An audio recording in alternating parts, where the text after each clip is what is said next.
ছায়ামতি গ্রামটি অনেক ছোট। এই গ্রামের এক কোনায় কুঁড়েঘরের ভেতর থাকতেন শ্যামলী নামে এক দরিদ্র মহিলা। স্বামী মারা গেছে বছর 3 হলো। বয়স তখনও 35-এর বেশি নয়, কিন্তু মুখে যেন 50 বছরের ক্লান্তি।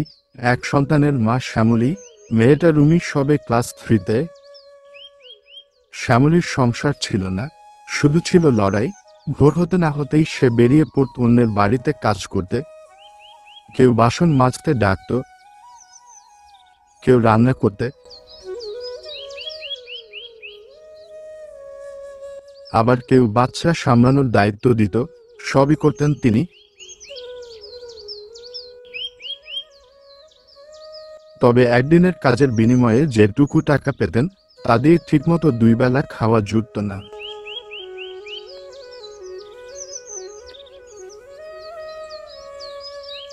একদিন সকালে গ্রামের পাকা রাস্তার ধারে বসে শ্যামলী কাঁদছিল। পাশে এসে বসল গ্রামের বুড়ো কাকু আব্দুল হাকিম। এইখানে বসে কাঁদছো কেন মা? চোখের জল মুছে ফেলো। আবার কেউ কষ্ট দিল বুঝি? না কাকু, পেটে ভাত নেই। মেয়েটা কাল থেকে কিছু খায়নি। মেয়েটা বলছে আর স্কুলে যাবে না, খালি পেটে নাকি পড়া হয় না। তোর কষ্ট তো বুঝি রে মা, তবে এখন কাঁদলে চলবে না, কিছু একটা তো করতেই হবে। আচ্ছা ঠিক আছে, আমি বরং গেলাম, তুই না হয় বাড়ি চলে যাস।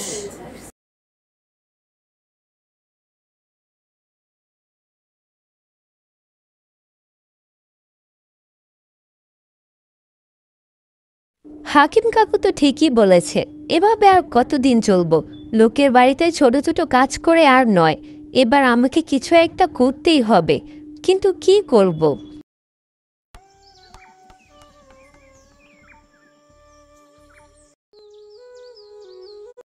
একদিন রাস্তার পাশ দিয়ে হাঁটতে হাঁটতে তার নজর পড়ল কিছু ছোট ছোট মাটির হাড়ির দিকে। হাটে বিক্রি হচ্ছিল। হঠাৎ তার মনে পড়ে গেল, সে তো ছোটবেলায় তার দাদুর কাছ থেকে মাটির হাড়ি বানাতে শিখেছিল।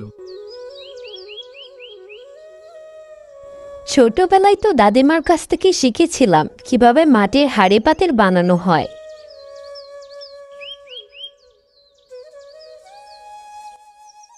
একটুও সময় না নষ্ট করে সে ফিরে গেল হাকিম কাকুর কাছে।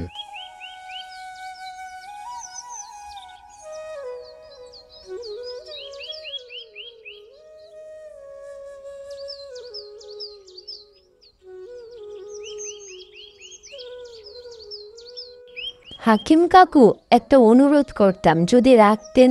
আপনার বাড়ির পাশে কিছু ফাঁকা জায়গা আছে না?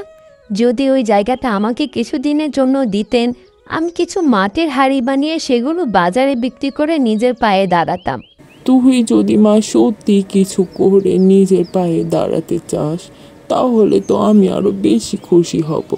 আমার জায়গা জমি সব তোর জন্যে খোলা, তুই করতে পারিস।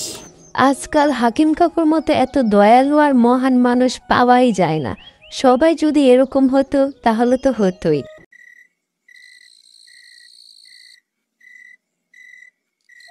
নে মা, এবার তাড়াতাড়ি খাওয়া দাওয়া করে ঘুমিয়ে পড় দেখি। সকালে আমি তোর দাদু মানে হাকিম কাকুর বাসায় হাঁড়ি বানাতে যাব মাটির, আর তুই স্কুলে যাবি বড়, কেমন? পরদিন ভোরে শ্যামলী নদী থেকে মাটি এনে কাজ শুরু করলো। প্রথমে তার হাত সঠিকভাবে চলছিল না, মাটি ভেঙে পড়ছিল, কিন্তু সে হাল ছাড়েনি। 2 দিন, 3 দিন, 1 সপ্তাহ, তারপর একদিন একটি নিখুঁত হাঁড়ি দাঁড়ালো তার হাতে। চোখে জল চলে এল।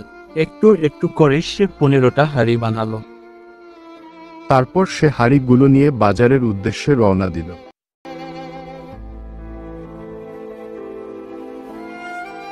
দোকানদাররা প্রথমে তার হাঁড়ি নিতে চায়নি, বলল এই দামে তো আরো ভালো জিনিস পাই। সেই দিন তার একটা হাঁড়িও বিক্রি হলো না।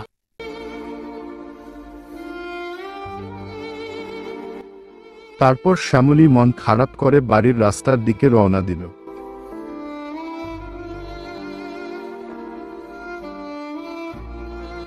সে বাড়ির পাশের ছোট কোটার পাশে দাঁড়িয়ে রইল, মেয়েকে কি বলবে এইটা ভেবে।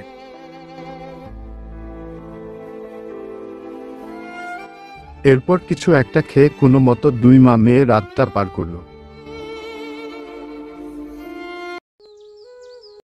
পরদিন শ্যামলী আবার হাঁড়িগুলো নিয়ে হাটে গেল।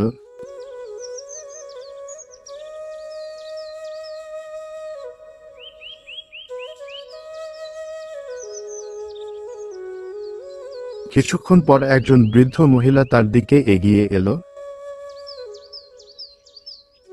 তার হাঁড়িগুলো দেখে বলল, এইটা তো অনেক দক্ষ হাতের কাজ। হাঁড়িটা তো খুব সুন্দর করে বানিয়েছ। আমি 3টা নেব, আমাকে 3টে হাঁড়ি দাও।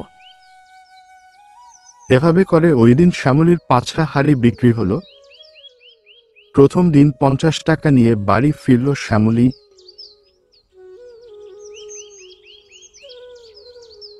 সে টাকা দিয়েই সে চাল, ডাল আর সামান্য সবজি কিনল।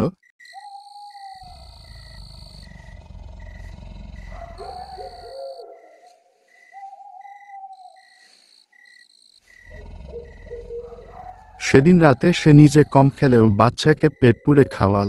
অনেকদিন পর মেয়েকে পেট ভরে খেতে দেখে অল্পতেই যেন খুশিতে চোখ ভরে গেল শ্যামলীর। এভাবেই 2 মা মেয়ের দিন কাটতে লাগলো ভালোভাবে। ধীরে ধীরে শ্যামলীর বানানো মাটির হাঁড়িগুলোর চাহিদাও বাড়তে থাকে। এক সময় শ্যামলী ভাবে শুধু হাঁড়ি বানিয়ে নয়, তার সাথে তাকে প্রদীপ, থালা, খানা, পুতুল এগুলো বানাতে হবে। এরপর সে এগুলো বানিয়েও বাজারে বিক্রি করতে শুরু করলো। একদিন গ্রামের স্কুলে একটা মেলা শুরু হয়েছিল। সেখানে শ্যামলী নিজের তৈরি সামগ্রী নিয়ে একটি ছোট্ট স্টল দিল। অবাক করা বিষয়, তার সব পণ্য 1 ঘন্টার মধ্যেই বিক্রি হয়ে গেল। শ্যামলী অবাক হয়ে শুধু তাকিয়ে রইল, যেন সে তার সফলতার মুখ দেখতে পেয়েছে। তোমার কাজ খুব ভালো। তুমি এসে আমাদের স্কুল একদিন বাচ্চাদের ক্লাস নিতে পারো, তাদের শেখাতে পারো কিভাবে এগুলো তৈরি করা হয়। আর তুমি ভয় পেও না, পড়ানো আর শেখানোর মধ্যে অনেক তফাৎ আছে। তুমি তাদের শেখাতে আসবে, পড়াতে নয়। আচ্ছা ঠিক আছে, তাহলে না হয় আমি কাল সকালেই যাব। এইভাবেই শেখাতে শেখাতে শ্যামলী ওই স্কুলে চাকরি পেয়ে গেল এবং সবাই তাকে সম্মান করতে শুরু করলো।